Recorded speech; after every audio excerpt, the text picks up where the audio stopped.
নমস্কার, শুভ সকাল। আজকে গুরু পূর্ণিমা, এমন একটা শুভ লগ্নে শ্রী শ্রী বাবা ঠাকুরের চরণে শতকোটি প্রণাম।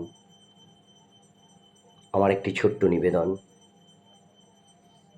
গুরুর প্রতি আমাদের কীরকম শ্রদ্ধা ভক্তি থাকা উচিত। একবার একটা গুরুদেব, উনি তার আশ্রমে বহু ভক্ত, প্রতিদিন উনি প্রবচন শোনান। বহু ভক্ত আসেন সাদা জামা কাপড় পরে, স্নান করে।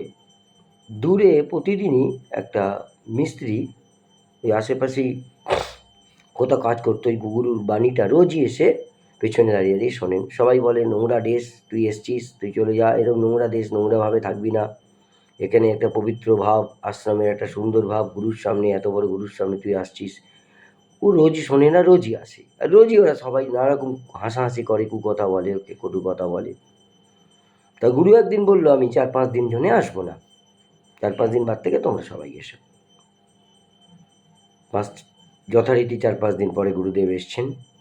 পায়ে একটা বিশাল ফোড়া, ব্যান্ডেজ করা, পুঁজ রক্ত রক্ত পড়ছে। তা গুরু বলছে যে আমি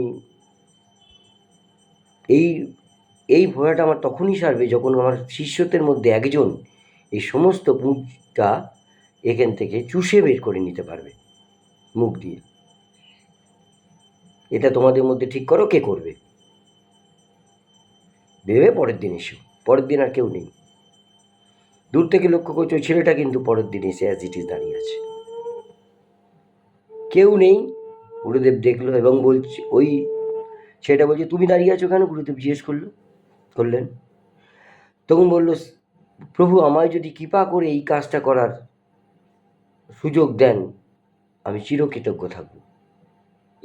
এইটুকু সেবা করার আমার সুযোগ দেন, আমি করব এই কাজটা, আমি সমস্ত পুঁজ চুষে বের করে নেব। গুরুদেব বলল, পারবে? বলে, হ্যাঁ পারবো। সবাই আশপাশ থেকে কিন্তু লক্ষ্য করছে কি করে। তখন গুরুদেব এসছে। গুরুদেব তখন ব্যান্ডেজটা খুলে বলছে, এখানে কোনো ফোড়া টোড়া কিছুই নেই। একটা পাকা আম ওখানে ছিদ্র করে দিয়ে ব্যান্ডেজের মধ্যে দিয়ে রেখেছিল। পাকা আমের রসটা ওখান থেকে বেরোচ্ছিল। তখন সবাইকে ডেকে গুরুদেব বলল, দেখলে, আমি যখন বললাম গুরুর প্রতি তোমাদের শ্রদ্ধাকে বলছিলে না তোমরা এরকম করে, ওর নিষ্ঠা ভক্তি শ্রদ্ধা দেখেছ। এক কথায় কোনো ভাবিনি যে দ্বিতীয়বার করব কি করব না। সুতরাং আমাদের গুরুকে, বাবা ঠাকুরের দু একটা কথা আমার এত মন ছুঁয়ে গেছে। গুরু দেহ ধারণ করে বাইরে থাকলেও গুরু কেবল কারোর বাইরে নন, প্রত্যেকে বৃহত্তম এবং পূর্ণতম সত্তার নামই হচ্ছে আত্মা গুরু। এই যে যারা গুরুবরণ করেছে, বাবা ঠাকুর আরেকটা জায়গায় বলছি, যারা গুরুবরণ করেছেন তাদের বারবার বলা হয়েছে, কারণ নিন্দা করা মানে গুরুর নিন্দা করা।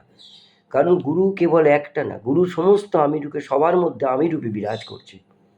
কারো দোষ দেখা মানে গুরু দোষ দেখা, এই নির্দেশ সবাইকে মেনে চলা উচিত। কারণ গুরু অখণ্ড, গুরু এক। সুতরাং সবার মধ্যে সেই আত্মগুরুই বিরাজ করছে। কারো নিন্দা, কারো দেখা।